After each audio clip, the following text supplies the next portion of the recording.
ರೀ ಮಾದೇವಿ ಅನ್ನಡ್ರಿ ಮಗಳ್ರಿ ಈಕೆ ಮೊಮ್ಮಗಳ್ರಿ. ನೀನೇನೇನ್ರಿ ನಾವು ಇದಕ್ಕೆ ಹೋದ್ನಿರಿ ಮೈಲಾರಜ್ಜಿ ಗುಡಿಗೆ ಹೋಗೋದಿತ್ತ ಹೋದ್ನಿರಿ.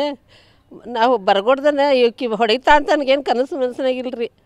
ಬರ್ಗೊಡ್ದನ ಹುಡುಗಿ ಕೊಂದ ಹೋಗ್ಬಿಟ್ಟಾನ್ರಿ ಅವ. ಈಕಿ ತೊಗೊಂಡು ದವಾಖಾನಿಗೆ ಬಂದಾರ್ರಿ. ನಾನು ನಿನ್ನಿಂದ ಅಡ್ಡಾಡಿ ಅಂದ್ರೆ ಅವ್ನು ನಿನ್ನೆ ನನ್ನ ಹೊಡಿಬೇಕಂತ ಏನು ಅಡ್ಡಾಡಿದವ ಏನು ಗೊತ್ತಿಲ್ಲರಿ. ಹ್ಞೂ ರೀ ಈಗ 3-4 ದಿನ ಆಯ್ತು ರೀ. 3-4 ತಿಂಗಳಾಯ್ತು ಅವ್ನು 3 ವರ್ಷ ಆತ್ರಿ ಅಂತ್ರಿ ಅವ್ನು ಕೂಡಿದ್ದು. ನಮ್ಗೆ ಗೊತ್ತಾಗಿಲ್ರಿ. ನಾ ಇಲ್ದಾಗ ಬರೋವ್ರಿ. ನಾನು ಕೆಲ್ಸಕ್ಕೆ ಹೋಕ್ಕೇನ್ರಿ ಅಡುಗೆ ಮಾಡಾಕ್ರಿ ಅಂಬರೀಶ್ ದೇಸಾಯಿ ಅವ್ರ ಮನೆಗೆ ಹೋಕ್ಕೇನ್ರಿ. ಅಲ್ಲಿ ಅಡುಗೆ ಮಾಡಕ್ಕೆ ಹೋಕ್ಕೇನೆ ಅಲ್ರಿ. ನಾ ಬರ್ಗೊಡ್ದ ಬಂದು ಹೋಗ್ಕನ್ರಿ ಹೋಗಿದ್ರಿ. ನೀ ಯಾಕೆ ಬಂದಿ ಅಂತ ಅಂದ್ಕೂಳೆ ರೀ ಮನೆ ಕಂಪ್ಲೇಂಟ್ ಇಕ್ಕೇ ಕೊಟ್ಟ ಅವಳ್ರಿ. ನನ್ನೂ ಹೊಡ್ಯಾಕೆ ಬಂದಾನ್ರಿ ಅವತ್ತು. ಏನು ಮಾಡ್ತೀರಿ ನಾವು ನಗರದವ್ರಿ ಅವ. ಇಲ್ಲ ಕ್ಯಾಂಪಿ ಮ್ಯಾಗಿಂದ ಬಿದ್ದಾಳು ಕಿವ್ಯಾ ರಗತ್ ಬರತೈತಿ ಬಾ ಅಂದ ಅಳಾಕತ್ತಾರ ಬಾ ಏನು ಚಂದಾಗಿ ಮಾತಾಡೋವಳ್ರಿ ನನ್ನ ಕೂಡ.